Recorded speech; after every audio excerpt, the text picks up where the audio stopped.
walang problema yon. Kung ipapahiram, pero dapat alam ng nanay. Kasi nanay kasi... Oh. Kasi nanay kasi ang nagdala dito, dapat siya rin ang kumuha, hindi kayo. Kahit po, dapat ang nanay ang kumuha rito. Totoo ba na dahil gusto nyo lang pangalagaan si Reyna? O gusto nyo muling alagaan? Concern kayo kay Reyna? Namimiss nyo si Reyna? O baka may ibang dahilan? Kasi parang pwede kong iduktong yan doon sa pagbawi ng pera.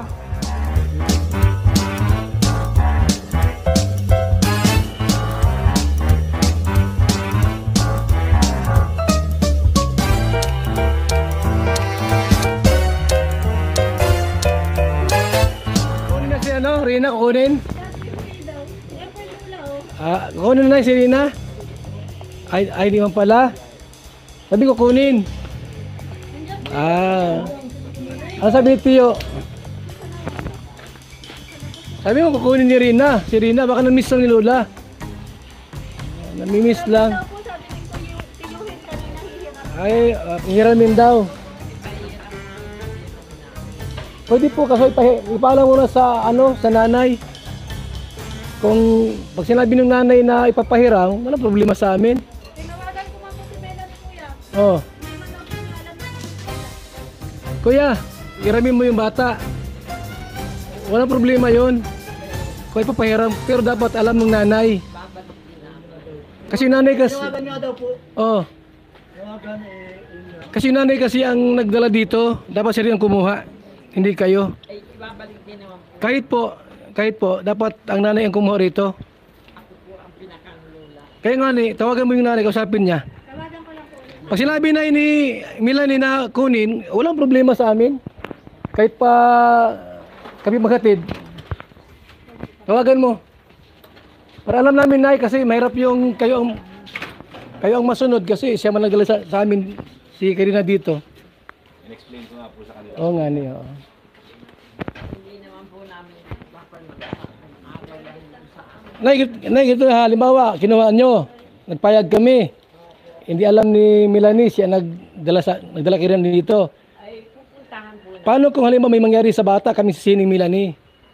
Napaliwanag mo? Opo. O, ganun yan. Pupuntahan po na. Di rin tawagan nga ni muna, kung papayag si Melanie, walang problema yon. Pero pagka hindi po, wala kaming magagawa. Pero tinawagan na namin kanina. Nakausap Kausap ko, ni Kuya, sabi sa akin, pwede naman daw nilang dalawin, makausap, pero hindi nila pwedeng dalhin. Wala kaming magawa, kuya. Sinabi, Kasi ina ang nagsabi. Oo nga po. Kaya, Nay. bilin ko po sa kanila. Pasya lang po, bas. Oy, pasyal lang dito, pwede man. Anytime. Paano sa graduation niya, anong Anytime po, walang problema. may pasyo kasi dapat rin pupunta doon. O nga po, dapat kasama yung ina. Kasi ang ina nagdala dito ay walang pwedeng kumuha kundi yung ina po. Sabi ko nga po kasi may usapan din sa barangay. Nasa barangay din po yan. Hindi naman.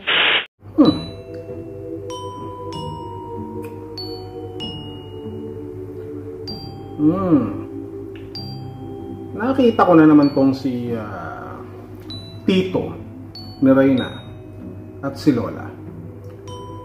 Napapaisip lang ako at hindi maiwasan na magtaka, mag-isip ng malalim sapagkat pagkatapos ng mahabang panahon, nasilayan natin muli ang kanila pong mga muka, ang kanilang presensya na nagsasabi gusto daw nilang kunin si Reyna o hiramin, isama.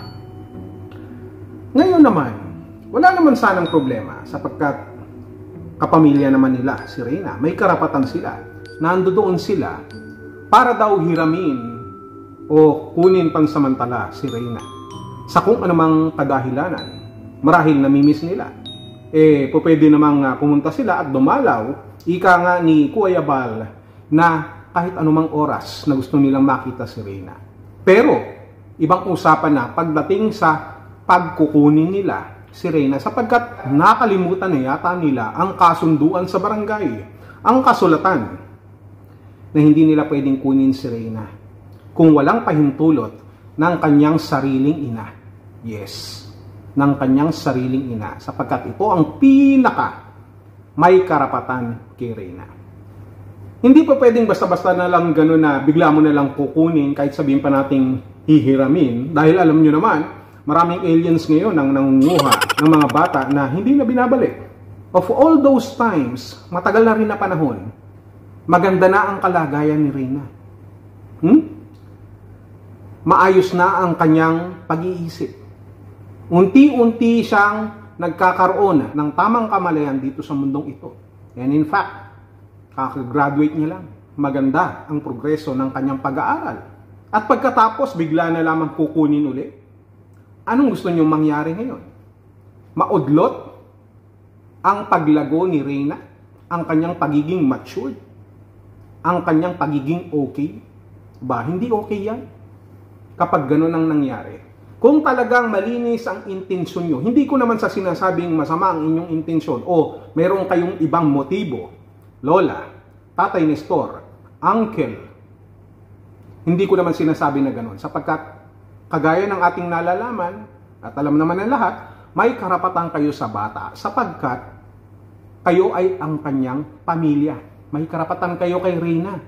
Pero dahil nagkaroon nga ng problema nung nakaraan, ay mayroong kasunduan na kung walang pahintulot ng kanyang ina ay hindi nyo po pwedeng kunin basta-basta sa pangangalaga ng kalingap.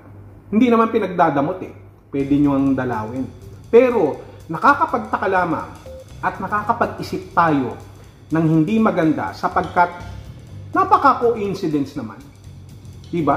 Hindi pa nga tayo nakaka-move on dito sa usapin ng bawian, no? Ng grupo ni Rowenem patungkol dito sa pondo o pera ng pabahay para kay Reyna na binabawi nila kay Kalingap Rab ay mayroon na namang nagbabadyang pagbawi kay Reyna. Parang ang sarap pagduktongin, diba? All of a sudden biglang gusto niyo na uling kunin si Reyna. Kung wala nga kayong ibang motibo dyan, paalam nyo ng maayos doon mismo sa ina ni Reyna. Diba? Para walang problema. Pero kung kayo lang ang magde-decide, kayo ang kukuha, hindi mangyayari yan. Hindi papayag si Kuya Bal. At maraming hindi papayag. At hindi papayag ang Kalingap na gano'n na lang na masayang ang lahat ng sakripisyo ng pagtulong na ginawa ng Kalingap para kay Reyna, para sa kanyang kabutihan. Na in just 1 day, 2 day, 3 days, or even a week, ay mababaliwala na lamang pagdating sa inyo. Totoo ba na dahil gusto nyo lang pangalagaan si Reyna? O gusto nyo muling alagaan? Concern kayo kay Reyna? Namimiss nyo si Reyna? O baka may ibang dahilan? Kasi parang pwede kong iduktong yan doon sa pagbawi ng pera ni Reyna sa pabahay. Baka naman merong taong nasa likod nito o nagmi-meeting kayo dyan. No? Sa akin, yun lang naman ang naisipan ko. Hindi ko naman sinasabing perfecto na ganoon nga. Pero parang ganoon ang nangyayari. Parang ganoon nga. Parang ganoon. Diba? Ang gulo, no? Diba? Babawiin yung pera, kayo na magpapatayo ng pabahay. Diba? At pagkatapos babawiin din si Reyna, so anong gusto nyo mangyari? Bakit? Meron na ba kayong makakausap na panibagong sponsors?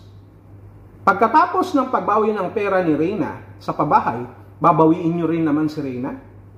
Anong meron? Mami na kayo. Anong meron?